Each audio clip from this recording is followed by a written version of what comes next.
예, 안녕하세요. 이 시간에는 마태복음 24장에 나오는 무화과 나무의 비유를 배우라가 1948년 이스라엘 국가 수립이 아니다라는 주제를 말씀드리겠습니다. 마태복음 24장 32절에 예수님께서 설교하실 때 무화과 나무의 비유를 배우라라고 말씀하셨습니다. 이 구절에서 많은 예언의 해석에서 1948년 이스라엘 국가 수립이 바로 무화과 나무의 비유를 배우라의 성취로 그렇게 설명을 합니다. 자, 물론 이스라엘의 국가 수립은 역사적으로 매우 특별한 사건입니다. 그렇다고 해서 1948년 이스라엘 국가 수립이 대단한 성경 예언의 성취는 아닙니다. 그 사건을 대단한 성경 예언의 성취로 보는 시각에서부터 시작해서 재림의 시기를 예측하는 그러한 유행들이 생긴 것이죠. 예수님께서 이 세대가 지나가기 전에 라고 말씀하시니 1948년부터 한 세대를 계산하여 예언을 하게 되는 겁니다. 한 세대가 30년이다, 40년이다, 70년이다, 아니면 100년이다. 계속 재림의 시기와 맞지 않으니 그렇게 세대를 수정해 가면서 예언을 하는데 그 시점은 언제나 1948년인 것이죠. 자, 이 세대가 지나가기 전에 했을 때 이 세대, 제네레이션은요, 우리가 뭐 실버 세대니 세대 차이가 있다, 아니면 뭐 X 세대, 이렇게 말할 때 그 세대와 다릅니다. 성경에서 말하는 세대는요, 자, 생각해 보십시오. 하나님께서 보실 때, 사람들을 보실 때는 아담에 속한 세대가 있고요, 그리스도께 속한 세대가 있습니다. 또 이 땅에 있는 교회는요, 선택된 세대지요. 그런 사람들의 무리를 말합니다. 특히 마태복음에서는 악하고 음란한 세대에 대해서 예수님께서 여러 번 말씀하셨습니다. 그들은 누굽니까? 하나님께서 보내신 대언자들을 핍박하고 의로운 자들을 잡아 죽이는 바로 그러한 세대, 유대인들을 말하죠. 이스라엘 자손을 말하는 것입니다.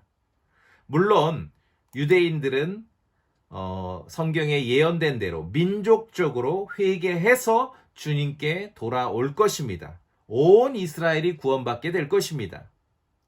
오늘날 유대인들 중에 그리스도의 복음을 믿고 구원받는 사람들이 성경에서 말하는 유대인의 회복을 말하는 게 아닙니다.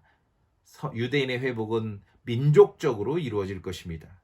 자, 성경 본문을 보시면은 무화과 나무의 비유를 배우라 라고 말씀하셨는데, 자, 성경을 좀 자세히 읽어봐야 됩니다. 그것의 가지가 아직 연하고 잎사귀를 내면 여름이 가까운 줄을 너희가 아나니, 이렇게 주님 말씀하셨습니다. 자, 여기서 이제 비유라는 말은요, 패러블이라는 단어를 쓰는데요, 무화과 나무의 비유를 배우라 했을 때 이 의미는, 자, 지금부터 내가 무화과 나무를 가지고 너희에게 한 가지 이야기를 하겠다. 무화과 나무를 등장시켜서 하나의 예화를 말하겠다. 바로 그러한 의미입니다. 그것이 비유라는 것이죠. 무화과 나무의 표적을 말하지 않습니다. 무화과 나무의 비유를 말하는 것이죠. 그래서 이와 같이 너희가 이 모든 일을 볼 때에, 자, 무화과 나무가 가지가 연하고 잎사귀를 내면은 여름이 가까운 것을 우리가 알듯이, 말하자면은 나무를 관찰함으로, 무화과 나무를 관찰함으로 계절이 변하고 있다는 것을 알듯이 너희가 이 모든 일을 볼 때에, 여기서 이제 이 모든 일은 마태복음 24장 앞서 전체에 걸쳐서 예수님께서 여러 가지 징조와 표적을 말씀하신 그 일들을 말합니다. 계절이 변화할 때 나무를 관찰하여 시간의 흐름과 여름이 다가오는 그런 징조를 알듯이 제자들이 물었습니다. 주께서 오시는 때와 세상 끝날의 표적이 무엇입니까? 라고 물었을 때 이 모든 일들, 예수님께서 쭉 말씀하시는 이러한 모든 일들을 보면은 바로 그 때가 가까이 이른 줄을 알라라는 것이 바로 이 본문의 의미라는 것이죠.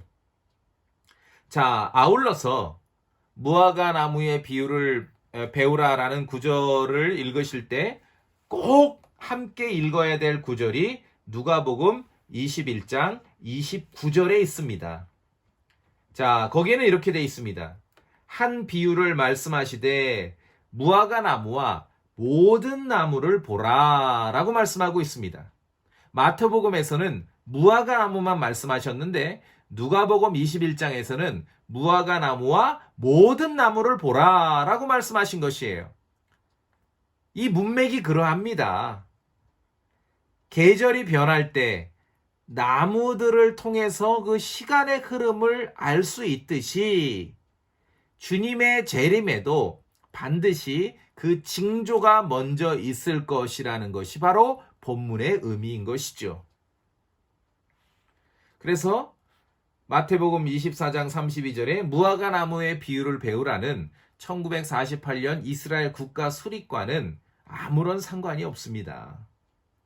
그리고 무엇보다도 부정확한 오늘날의 달력에다가 성경 예언을 대비시키는 것은 매우 위험한 해석 방법입니다.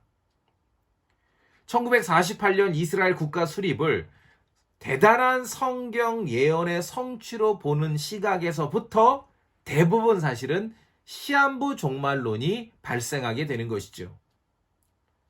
어떤 위태롭고 극히 위험한 이단과 같은 시한부 종말론은 아닐지라도 때를 정하고 시기를 정하고 연도를 정하는 그러한 대부분의 그러한 흐름, 주장의 시점은 바로 1948년 이스라엘의 국가 수립을 대단한 성경 예언의 성취로 보는 시각에서부터 출발하는 것입니다.